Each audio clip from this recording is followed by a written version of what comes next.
Bismillah. Assalamualaikum warahmatullahi wabarakatuh. Alhamdulillah nahmaduhu wa nasta'inuhu wa nastahdihi wa natubu ilaihi wa na'udzu billahi min shururi anfusina wa sayyiati a'malina. May yahdihillahu fa huwal muhtadi wa may yudlil falan tajida lahu waliyyan mursyida. Asyhadu an la ilaha illallah wahdahu la syarika lah wa asyhadu anna Muhammadan abduhu wa rasuluhu la nabiyya wa la rasula ba'dahu amma ba'd. Usikum wa iyya nafsi bittaqwallah faqad fazal mu'minul muttaqun wa usikum wa iyya nafsi bisyukrillah fa innahu yaqulu la in syakartum la azidannakum wa la in kafartum in 'adzabi lasyadid wa usikum wa iyya nafsi bidzikrillah ala bidzikrillah tatma'innul qulub. Bapak Ibu kaum muslimin wal muslimat yang maha Allah, alhamdulillah kita bersyukur pada Allah Subhanahu wa taala atas limpahan nikmat dan karunia-Nya yang tiada terkira, utamanya nikmat iman dan Islam, nikmat kesehatan dan waktu luang yang merupakan sayyidun ni'amid dunya wal akhirah. Sehingga dengan nikmat tersebut Allah mudahkan kita untuk bisa hadir pada majelis yang mulia, majelis salat subuh, dalam rangka melaksanakan perintah Allah Subhanahu wa taala dan melanjutkan kembali dengan majelis yang mulia juga, yakni majelis zikir dan majelis ilmu yang para malaikatnya menaungi majelis ini dengan sayap rahmat dan kasih-Nya. Salawat serta salam semoga senantiasa tercurah kepada Nabi Muhammad sallallahu alaihi wasallam, kepada keluarga, kerabat, sahabat dan orang-orang yang setia mengikuti jejaknya sampai hari kiamat. Mudah-mudahan kita termasuk di antara umat beliau yang dijadikan syafaatnya pada yaumul kiamat. Amma ba'du, jamaah yang dimuliakan Allah.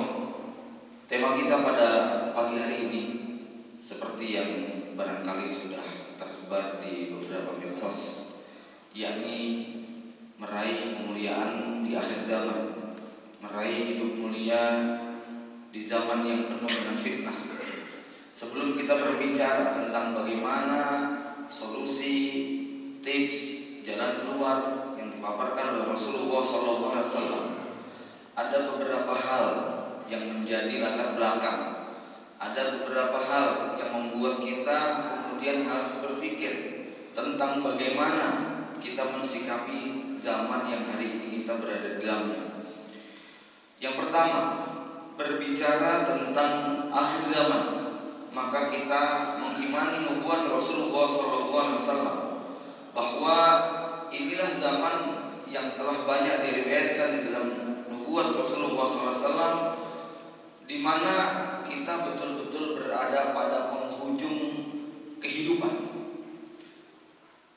Dalam satu riwayat yang disebutkan sahabat Nabi bernama Abu Zaid Amr bin Ahtab radhiyallahu anhu, beliau berkata, "Shalla bina Rasulullah sallallahu alaihi wasallam al-fajr, fasa'id al-mimbar, fa khatabana hatta gharabat hatta hadrat ad-dhuhr, fa nazala fa shalla summa sa'id al-mimbar, fa khatabana hatta hadrat al-asr, fa nazala fa shalla summa sa'id al-mimbar, fa khatabana hatta gharabat asy-syams." Suatu hari Nabi sallallahu alaihi wasallam sholat subuh bersama kami, seperti suasananya seperti ini. Summa sa'idal mimbar, usai sholat beliau kemudian naik ke atas mimbar. Fa khatabana hatta hadrat zuhur, lalu beliau berceramah di hadapan kami sampai waktu zuhur. Summa nazala fa shalla, adzan zuhur berkumandang, beliau turun dari mimbar. Ya. Kemudian adzan zuhur berkumandang, beliau kemudian naik turun dari mimbar lalu mengerjakan sholat. Ya. Fasalla summa sa'idal mimbar, lalu selesai sholat beliau naik lagi ke atas mimbar. Fa khatabana hatta hadratil asr, lalu melanjutkan ceramahnya sampai waktu asar. Fa nazala fa shalla, lalu beliau kemudian azan asar berkumandang turun dari mimbar. Usai sholat beliau naik lagi ke atas mimbar dan melanjutkan ceramahnya sampai matahari terbenam. Jamaah yang dimuliakan Allah, Nabi Muhammad SAW dikenal sebagai pemilik jawamiul kalim. Kalau berbicara singkat padat, hadisnya pendek-pendek, khutbah Jumatnya tidak sampai 10 menit, mengajari sholat cukup dengan shollu kama ra'aitumuni usolli, membimbing manasik haji cukup dengan kalimat khudhu anni manasikakum. Tapi kenapa saat itu Nabi berbicara panjang lebar dari pagi sampai petang, dari terbit sampai matahari terbenam? Abu Zaid melanjutkan dalam riwayatnya, fa'akhbarna bima kana wa bima huwa kain fa'atlamuna ahfaduna. Rasulullah SAW bercerita tentang semua peristiwa yang terjadi di masa lampau dan semua kejadian yang akan menimpa kepada umatnya di masa depan. Semua yang terjadi di masa lalu dan semua peristiwa yang akan terjadi di masa depan. Dalam hadis Ibnu Umar yang disebutkan di dalam riwayat Muslim disebutkan, fa akhbaruna an bada'il khalqi hatta yadkhul ahlul jannati manazilahum wa ahlun nar manazilahum. Rasul bercerita tentang sejarah awal mula penciptaan alam semesta sampai masuknya penduduk surga ke dalam surga dan masuknya penduduk neraka ke dalam neraka. Dalam riwayat Hudzaifah bin Yaman radhiyallahu anhu juga disebutkan, qama fina Rasulullah sallallahu alaihi wasallam maqaman ma taraka syai'an min maqamihi ila an taquma as-sa'ah illa haddasa bihi. Rasul pernah berdiri di hadapan kami, tidak ada satupun peristiwa sejak beliau berdiri sampai kiamat terjadi kecuali semuanya telah diceritakan kepada kami. Jadi para sahabat yang menyaksikan cerita ini cukup banyak.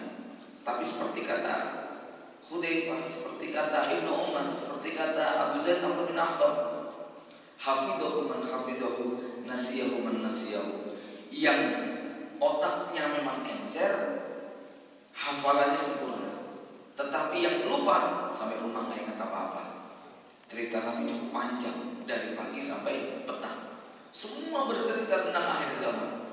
Maka riwayat yang ada ribuan jumlahnya, salah satu yang paling utama sumbernya adalah pada hadis Abu Zaid, pada hadis Ibnu Umar, pada hadis Hudzaifah bin Yaman. Bahkan hebatnya Hudzaifah bin Yaman, setelah azan maghrib, setelah sholat selesai, beliau tidak bubar, para sahabat bubar. Karena bisa dibayangkan Pak ceramah dari pagi sampai petang, dugaan saya tidak ada snacknya, tidak ada makan siang waktu itu, ya. Sehingga memang para sahabat itu mungkin sudah capek, haus, lapar, ya. Sehingga pada maghrib langsung pulang. Semua sahabat khusus mendengarkan sampai maghrib. Ya.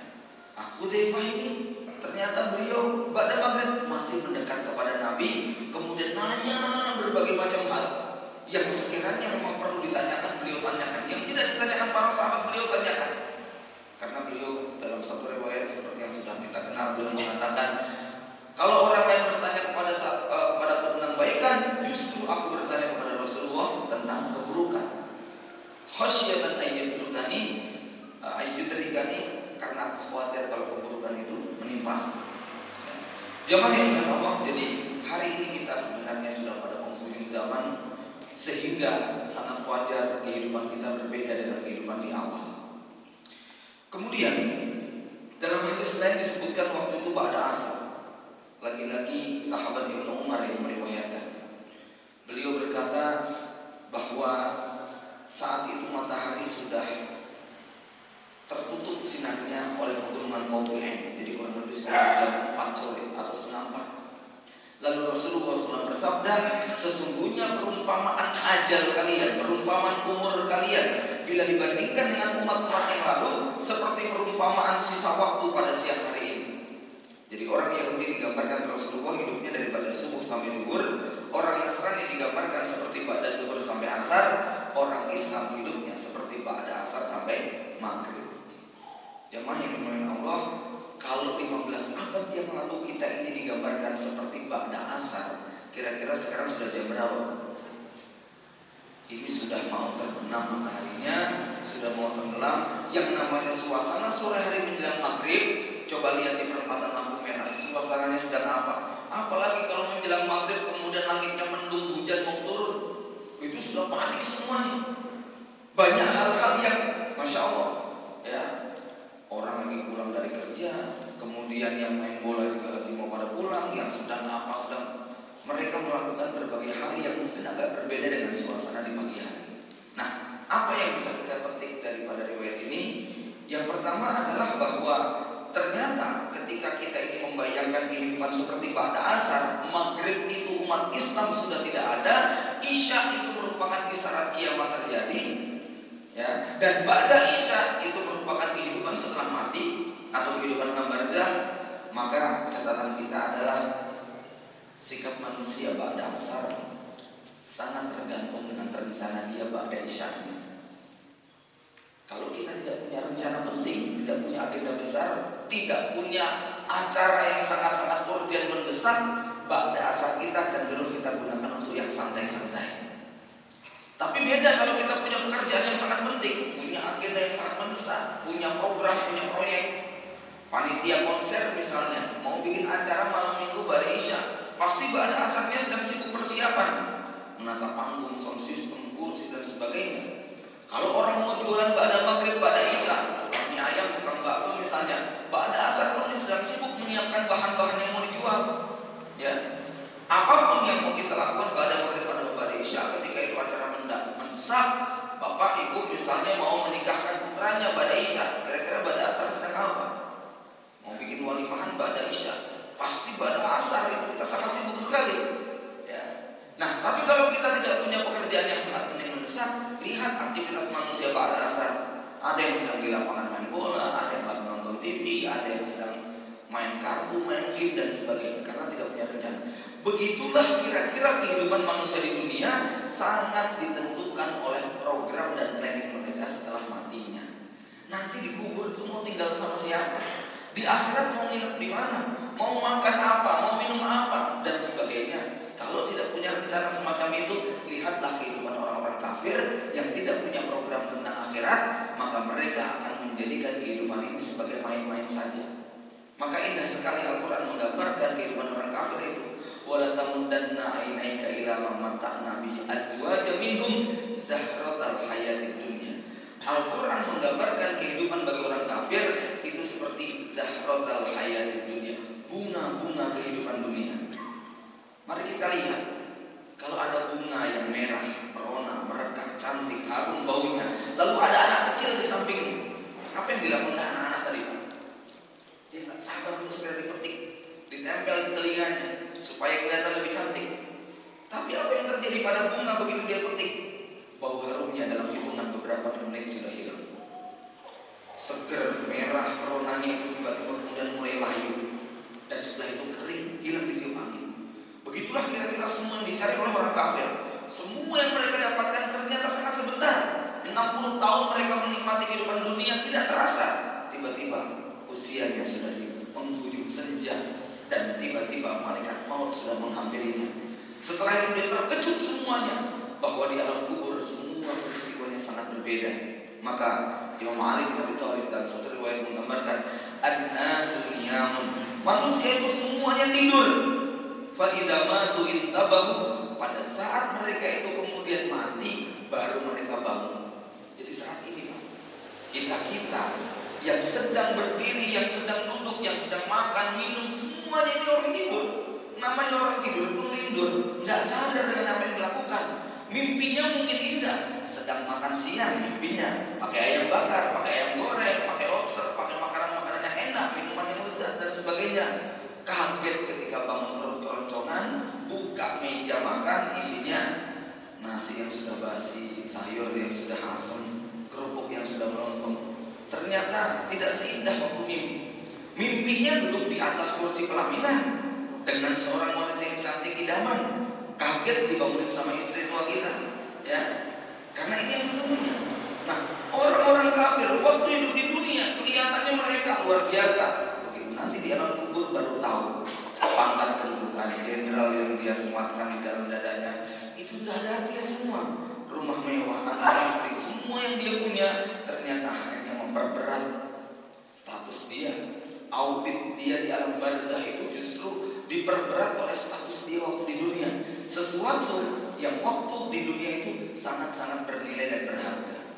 Baru orang tahu apa yang manfaat dan ada yang mudarat. Waktu kita di dunia, kita merasa punya teman jenderal, punya teman polisi, punya teman pengusaha, punya teman pejabat. Itu manfaatnya sangat besar. Punya rumah besar, manfaatnya luar biasa. Punya mobil bagus, manfaatnya. Punya uang banyak, sangat bagus. Begitu kita meninggal dunia, ternyata kita baru sadar bahwa yang kita punya tadi tidak punya manfaat. Ya. Uang kita ada yang 100.000, 50.000, 20.000, 10.000, 5.000, 2.000. Yang paling kita senangi yang mana? Pasti yang 100.000. Begitu kita meninggal dunia kaget, ternyata yang manfaat itu yang itu yang paling banyak isi kotak infak. Sementara gambar Soekarno-Hattanya nginepnya di mall, di pusat belanja, di pusat makanan, pusat kuliner, ya. Dan itu yang kemudian hanya memperberat hisab kita. Orang punya mobil 5, ada Alfa Avanza, ada Alphard, ada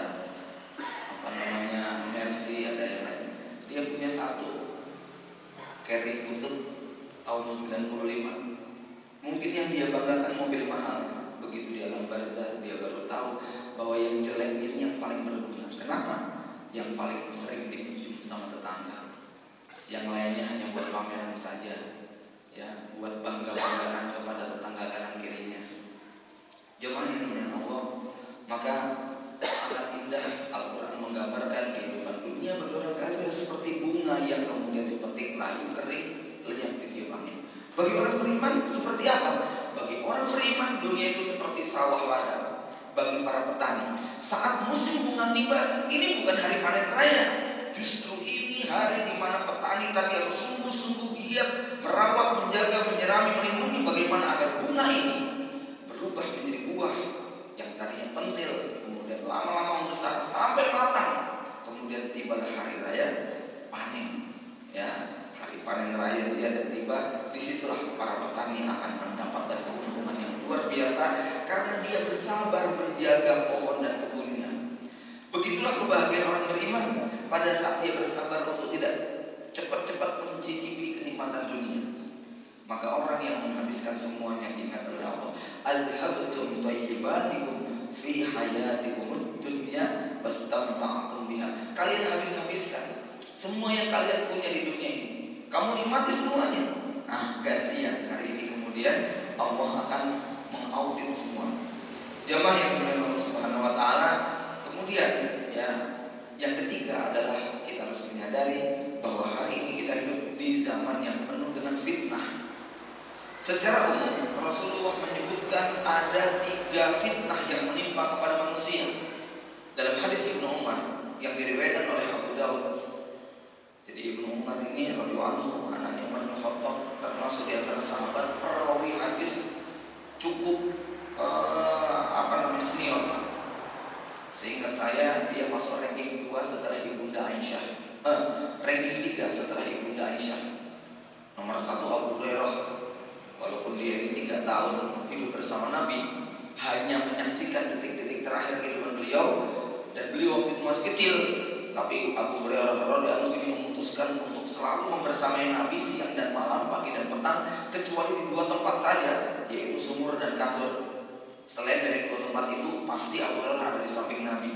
Maka walaupun hanya 3 tahun bersama Nabi, ranking periwayat hadisnya mengalahkan sang istri bernama Aisyah. Ya, walaupun sebenarnya Aisyah ini juga bahkan tidak terpisah dengan Nabi, ya, tapi riwayat hadisnya masih menang Abu Hurairah. Lebih dari 5.000 hadis yang diriwayatkan, lebih dari 520 hadis yang diriwayatkan Bukhari dan Muslim dari Abu Hurairah radhiyallahu. Nah, Ibnu Umar ini masuk di dalam 5 besar riwayat, dan riwayat yang paling banyak adalah riwayat-riwayat tentang akhir zaman. Di dalam hadis ini Ibnu Umar kemudian mengatakan tentang 3 jenis fitnah yang diceritakan Nabi. Ada fitnah akhlas, ada fitnah sarra, dan ada fitnah buhaimah. Fitnah akhlas ini adalah fitnah peperangan, pembantaian, pelarian, ya, bunuh-bunuhan. Dan ini terjadi setelah Umar bin Khattab radhiyallahu meninggal dunia. Masuklah kaum muslimin pada fitnah yang pertama, yaitu fitnah akhlas, di mana terjadi peperangan antara muslim dengan muslim, pembunuhan antara muslim dengan muslim. Korban pertama muslim yang dibunuh oleh orang muslim adalah sahabat Nabi Utsman bin Affan radhiyallahu. Setelah Utsman bin Affan terbunuh, maka naiklah Ali bin Abi Thalib, dan pada masa beliau fitnah yang makin luar biasa. Terjadi perang Siffin dan perang Jamal yang konon dalam riwayat mengorbankan lebih dari 40.000 sahabat. Setelah itu Bani Umayyah, Bani Abbasiyah terus mengalami peperangan antar sesama, kadang-kadang dengan muslim. Kenapa disebut fitnah? Kalau muslim memerangi orang kafir di medan perang, ini bukan fitnah, ini ibadah, jihad yang mulia. Tapi kalau ada muslim sampai memerangi orang muslim, apapun alasannya, maka ini adalah bagian daripada fitnah, ya, bagian daripada fitnah. Fitnah yang kedua adalah fitnah sarra. yaitu fitnah kenikmatan hidup. Ketika kaum muslimin berhasil menguasai banyak dunia, maka harta benda akhirnya yang menjadi tujuan mereka. Berperang kadang-kadang bukan karena membela agama, tetapi karena kepentingan harta, kepentingan politik, kekuasaan semata. Yang ketiga, inilah yang disebut dengan fitnah duhaimah, fitnah kegelapan. Fitnah berupa tersebarnya ideologi, paham, pemikiran yang sesat dan menyimpang. Ideologi kufur batil yang melanda dunia Islam, sehingga kemudian Al-Quran dan Sunnah dinodai dengan pemikiran-pemikiran yang akhirnya merusak. Ya. Ini menurut para ulama mulai pesat berkembang, khususnya setelah runtuhnya Turki Utsmani sampai sekarang. Disebut dengan fitnah duhaimah, fitnah kegelapan. Rasul menggambarkan ka'ita'il lailil muslim, seperti sepotong malam yang sangat gelap. Kita tahu Pak, kalau malam hari nggak ada lampu, nggak ada bulan, nggak ada bintang, nggak ada setitik pun cahaya. Kita berada di dalam kamar yang sangat gelap. Maka saat itu kita tidak bisa membedakan mana makanan, mana racun. Sulit membedakan antara biskuit dengan wafer dengan racun tikus Pak, karena ya wafer dengan racun tikus itu agak tipis bedanya, bungkusnya sama. Taruh sama-sama wafer semuanya, sama-sama makanan semuanya, kita nggak bisa bedakan mana yang expired, mana yang masih layak makan, karena tulisannya gelap semuanya. Kita nggak bisa membedakan mana musuh, mana kawan. Di tempat ini saja, kalau tiba-tiba mati lampu, nanti malam hari ya, kita nggak bisa bedakan kanan kiri kita siapa. Sulit untuk membedakan apakah ini ular atau tongkat, ya, karena gelap. Begitulah di akhir zaman, kita nggak bisa membedakan mana hak, mana batil, mana sunnah, mana bid'ah, mana ma'ruf, mana mungkar, mana yang ini menyelisihi, mana yang ini mengikuti. Ya. Karenanya di zaman fitnah ini betul-betul kita harus ngerti panduannya. Ikhtalatul habil wan nabil, terbalik-balik antara lawan dengan kawan. Se'alqah tadi menggambarkan ikhtalatul habil wan nabil, pemburu dengan yang diburu sudah gak ada bedanya. Ya, kalau kita di tengah hutan nggak bisa membedakan mana singa, mana kijang. Bayangkan kalau kita nggak bisa membedakan mana singa, mana kijang. Ada singa senyum sama kita, kita balas senyum juga. Apa yang terjadi kira-kira Pak? Kita rekam, itu kan? Karena kita nggak tahu kalau itu singa. Bayangan kita itu kijang yang bisa kita bawa pulang, padahal dia akan menerkam kita. Inilah kondisi di akhir zaman. Nah, jemaah yang dimuliakan Allah, di zaman seperti inilah kemudian kita menyadari bagaimana beratnya untuk meraih kemuliaan. Karena memang tidak setiap orang mampu keluar daripada fitnah ini. Jemaah yang dimuliakan Allah, ada satu catatan menarik. Seorang mu'alaf London namanya Ahmad Thompson menulis sebuah buku yang bagi saya cukup istimewa. Judulnya Dajjal Antikris.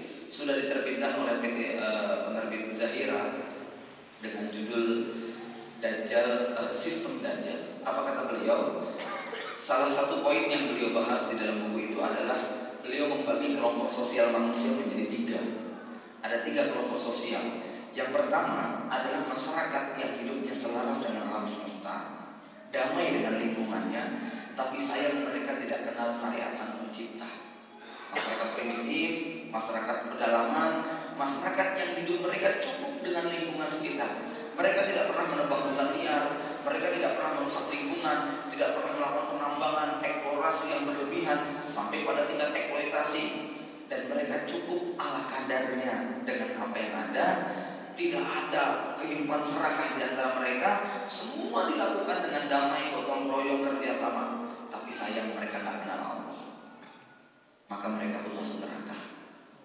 Ya. Yang kedua, ini masyarakat yang damai dengan alam semesta, ya. Dan mereka tunduk kepada syariat Pencipta. Inilah masyarakat kenabian, masyarakat para sahabat, masyarakat para tabi'in. Mereka tidak pernah melakukan perusakan alam, tidak pernah melakukan penembangan liar, tidak pernah melakukan penambangan yang kemudian menimbulkan masalah di kemudian hari bagi anak cucunya. Dan mereka tunduk kepada syariat Pencipta. Maka Allah buat alam itu tunduk kepada mereka, melayani mereka. Bahkan kita pernah membaca riwayat bagaimana saudara sahabat mendengar kurma itu bertasbih. Ya, lihat bagaimana damainya Rasulullah dengan alam. Ancaman Nabi kepada penebang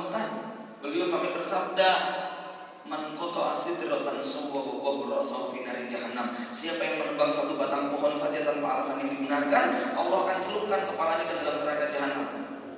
Terus bagaimana kepada pembalap-pembalap liar itu? Dosanya kayak apa? Ya. Lihat bagaimana ancaman Nabi kepada penyiksa binatang. Dakhalatin nar imra'atun fi hirratin habasatha. Seorang perempuan muslimah masuk neraka gara-gara mengurung seekor kucing sampai mati kelaparan, tidak diberi makan, tidak dilepas. Dan Rasul memberikan pujian kepada seorang pezina wanita Bani Israel yang memberi minum seekor anjing yang kehausan. Ya. Lihat bagaimana para sahabat bersikap. Uqbah bin Rafi saat menaklukkan Qairuan, lalu dia pengen tinggal di hutan. Dia tidak melakukan penebangan, tidak melakukan pembunuhan terhadap binatang-binatang buas. Dia ceramah kepada penghuni binatang, penghuni hutan tadi. Dia mengatakan setelah bertahmid sholawat, dia mengatakan sesungguhnya kami adalah para sahabat Nabi, Nabi kami dan Nabi kalian, karena dia diutus kepada seluruh alam. Kami minta atas nama Allah kalian pergi meninggalkan tempat ini. Subhanallah, para tabi'in sahabat menyaksikan bagaimana ribuan binatang itu, harimau, singa, serigala, beruang, semuanya mempersilahkan para sahabat untuk tinggal. Gak ada kemudian perang dengan binatang buas. Ya, lihat bagaimana yang dilakukan oleh Umar bin Khattab radhiyallahu anhu. Tradisi masyarakat Mesir sebelum ditaklukkan oleh Amr bin As, mereka punya tradisi bulanan pada malam purnama menumbalkan seorang wanita cantik supaya sungai itu mengalir. Tradisi ini berjalan selama bertahun-tahun, puluhan ratusan tahun. Ketika Amr bin As menaklukkan, tradisi ini gak bisa dihentikan. Akhirnya Umar bin Khattab mengirim surat kepada Sungai Nil dari Amirul Mukminin Umar bin Khattab kepada Sungai Nil. Ya, Bismillahirrahmanirrahim. Ya, kepada Sungai Nil. Kalau engkau mengalir karena Allah, mengalirlah. Tapi kalau engkau mengalir bukan karena Allah, berhenti. Surat itu kemudian dicemplungkan sebagai ganti dari tumbal wanita yang siap dicemplungkan. Dan sungai itu mengalir sampai sekarang. Jadi dalam Islam tidak ada penaklukan, Pak. Tidak seperti anak-anak muda kita yang daki gunung kemudian menaklukkan bendera. Kami berhasil menaklukkan Gunung Merapi. Dalam Islam tidak ada begitu, Pak. Apa kata Rasulullah? Hada Jabal Uhud, yuhibbuna wa nuhibbuhu. Ketika beliau melewati Gunung Uhud, kata beliau, ini Gunung Uhud, kami mencintai dia, dia pun mencintai kami. Ya. Bahkan dalam satu riwayat ketika Rasulullah ingin memutuskan membuat, cuman saya belum menemukan riwayat ini gimana. Ketika Rasulullah ingin membuat arah kiblat, kenapa ke Masjid Nabawi kiblatnya betul-betul plek menghadap ke arah Ka'bah? Ada waktu kompas. Ya.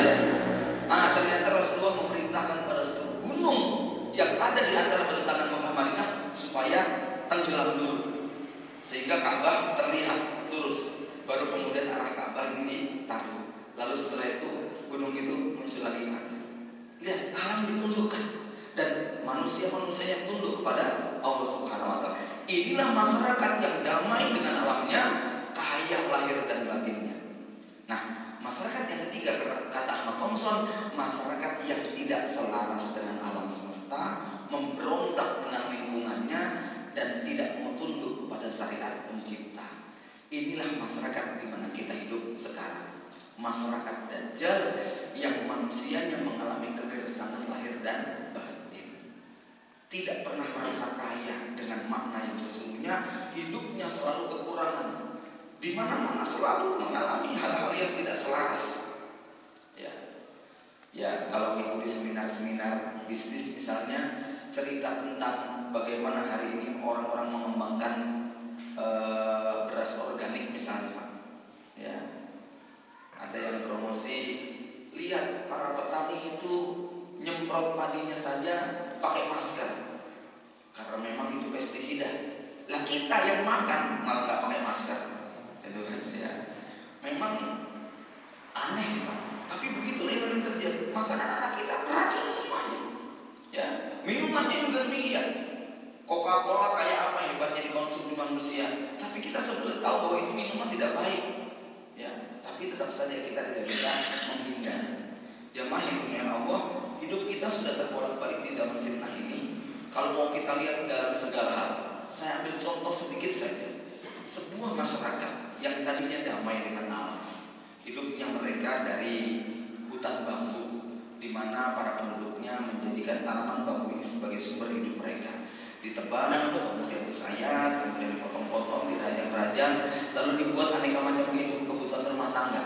dibuat sapu, cikra, kemudian sumpul, topi dan sebagainya, lalu hasilnya dijual ke pasar.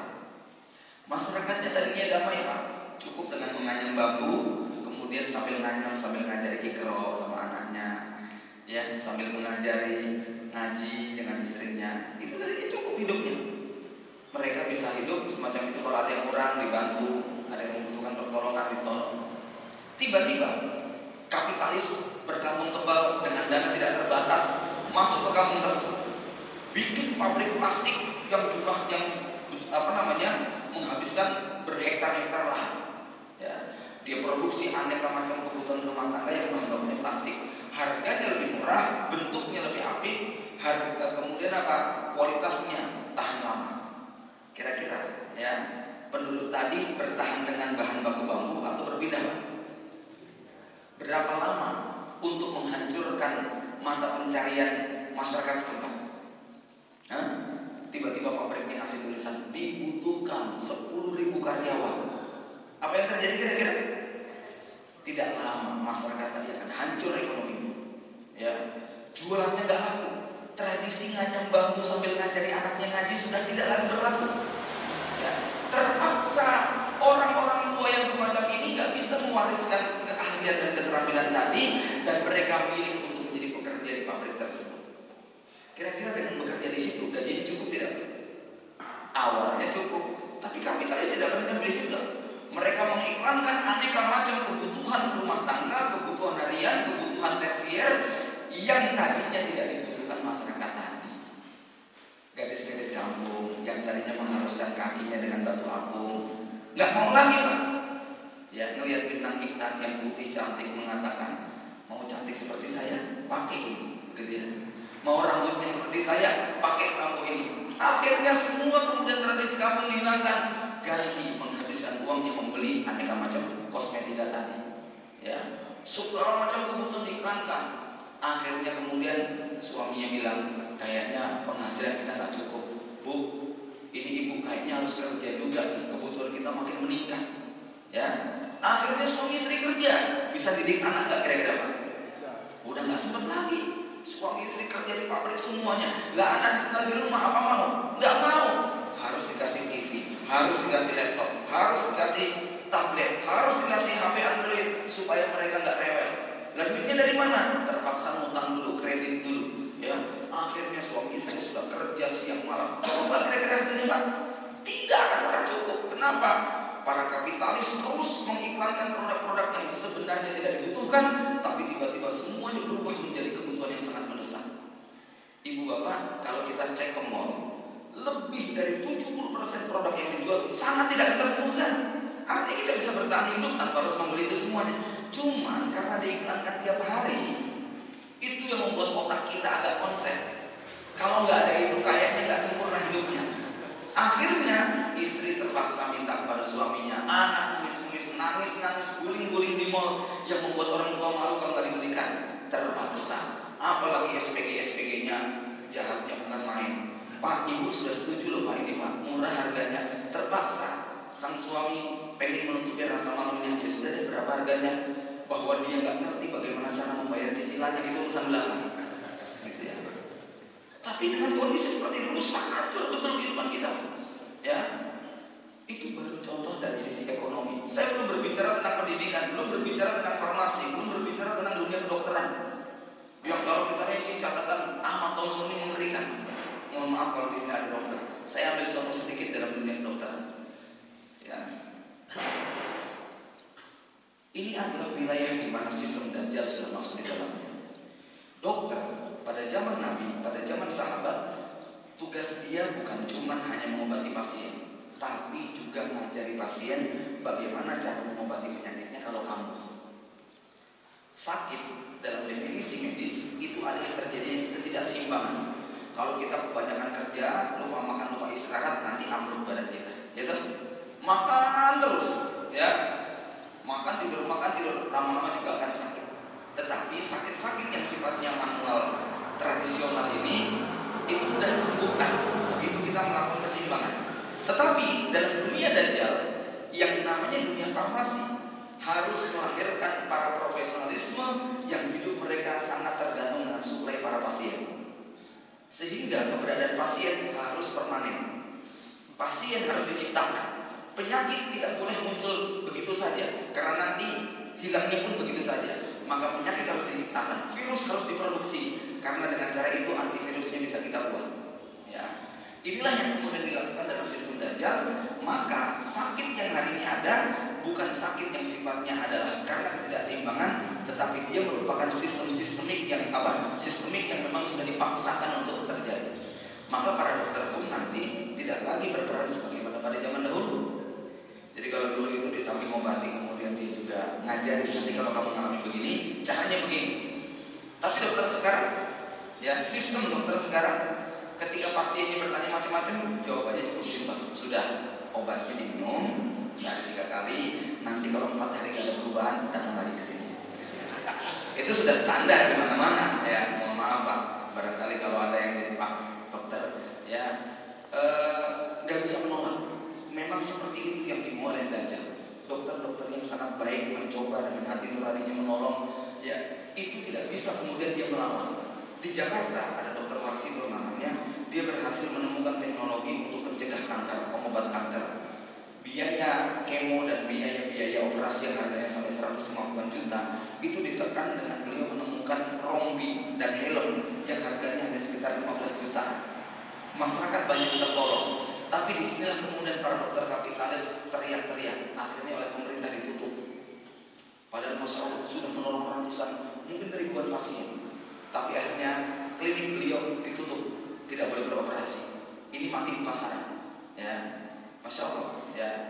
Bapak Ibu jamaah dengan Allah. Nah, inilah fakta-fakta di mana kita hidup di akhir zaman yang penuh dengan fitnah. Maka apa yang bisa kita lakukan? Jamaah yang dimuliakan Allah, ada 2 hadis yang ingin saya sampaikan. Bagaimana kita keluar dari semuanya dalam batas minimal untuk keluarga kita.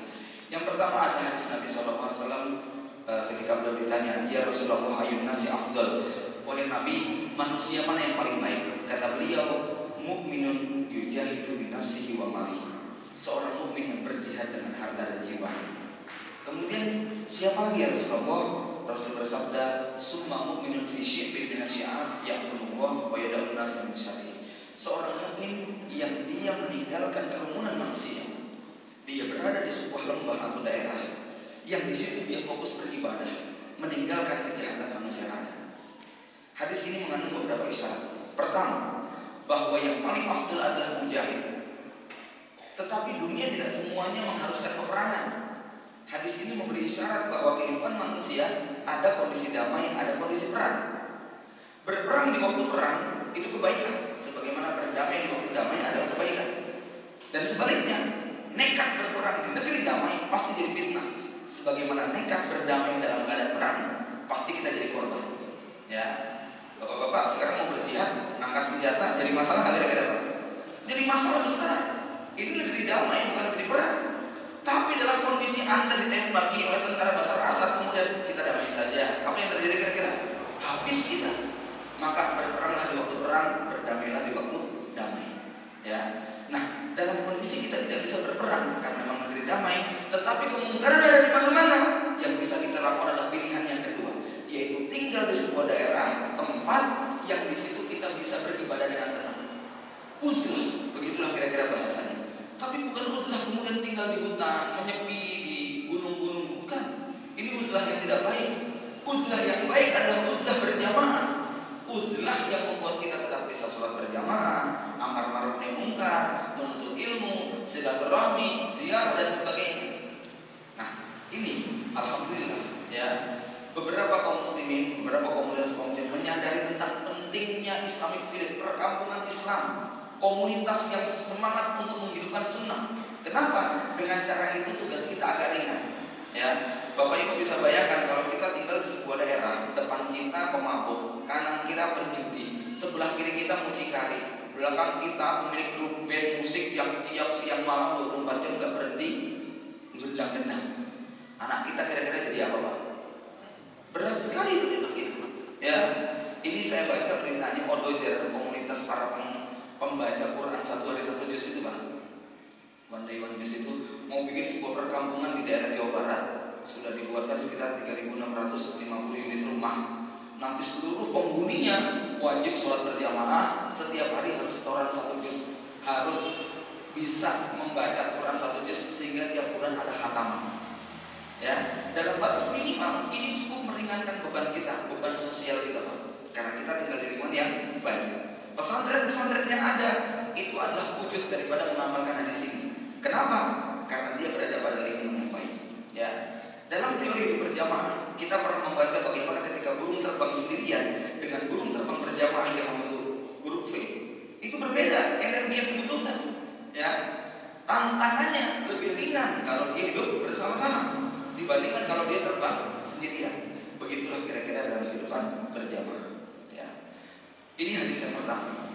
Hadis yang kedua, ketika Rasul menyebutkan tentang fitnah-fitnah akhir zaman, maka Rasul memberikan solusi. Kata beliau, "Allah walladzi nafsu Muhammad biyadihi." Demi Allah, inna masalal mu'min laka masalil qit'ati minad dhahab. Seorang mukmin itu seperti sebongkah emas.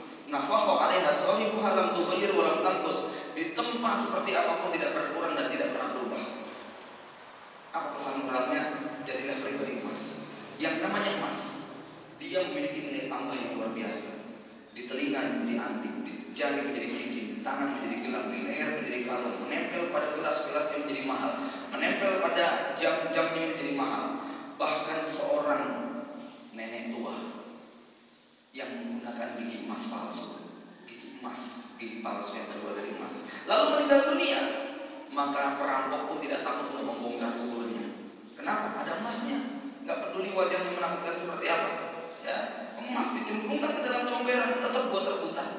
Begitulah mungkin kalau dia menjadi pribadi emas, pribadi yang diperebutkan, pribadi yang dituntut, pribadi yang selalu beri nilai tambah.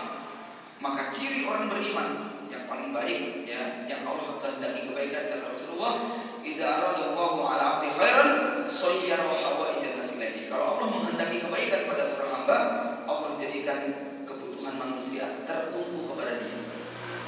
Ya, ada punya masalah keluarga, minta tolong sama dia. Punya masalah ekonomi, datang sama dia. Mau pinjam duit, datangnya sama dia. Badannya sakit pegel-pegel, bekamnya sama dia. Ya, mau menikahkan anaknya, konsultasi jodohnya sama dia. Ya, kemudian mau apa lagi, punya problem apa saja, datangnya kepada dia. Bersyukurlah Bapak Ibu kalau di akhir zaman kita sebagai orang yang terpakai. Orang-orang kok butuhnya sama kita terus. Itu tanda Allah menghendaki kebaikan. Itu tanda kita akan dijadikan pribadi emas yang bermanfaat buat lingkungan. Nah, kadang-kadang kita ini menolak untuk jadi orang baik. Ada orang datang kepada kita, "Pak, saya butuh gini. Apa jawaban? Aduh, kamu salah orang datang ke saya." Enggak salah orang, Pak. Allah gerakkan dia, gerakkan hati dia datang kepada kita. Nah, perkara itu kita belum bisa menolong, tapi kita bisa kasih solusi yang lain. Ya, kan tidak harus kemudian namanya solusi itu adalah saat itu juga. Kita mungkin bisa berrekomendasi, tapi selalu orang yang jarang menolak permintaan orang lain, maka hidupnya akan sangat mulia. Karena Allah sudah menjanjikan, fa amma man a'ta wattaqa wasaddaqa bil husna fasanuyassiruhu lil yusra. Siapa yang dalam hidupnya punya konsep berbagi, suka memberi solusi, memberi cinta, memberi harta, memberi tahta, memberi kata, ya, memberi semua yang dia punya, fasanuyassiruhu lil yusra. Hidupnya pasti akan gampang. Lihat tetangga kita yang hobi berbagi, apapun yang dia punya, maka hidupnya akan Allah mudahkan. Kemudian solusi yang kedua kata Rasulullah setelah menjelaskan semuanya, fitnah yang sangat luar biasa, Allahi kata Rasulullah, inna masalah mu'min laka masalah nahwah. Seorang mukmin seperti lebah, akalat thayyiban wa wada'at thayyiban wa waqa'at wa lam tuksir wa lam tuksir. Seekor lebah itu memakan yang terbaik, mengeluarkan yang terbaik, dan tidak pernah singgah dimanapun dengan cara rusak atau mematah. Ya, wa waqa'at wa lam tuksir wa lam tuksir, singgah dimanapun tidak ada ranting yang patah, ya, tidak ada daun yang robek. Menjadi pribadi lebah di zaman fitnah tidak mudah. Memakan yang terbaik hari ini sangat berat. Tetapi ini pekerjaan penting kita. Kenapa? Di akhir zaman kata Rasulullah, la yubalin nasi maktasabah. Manusia tak peduli mana halal mana haram, semua diterima.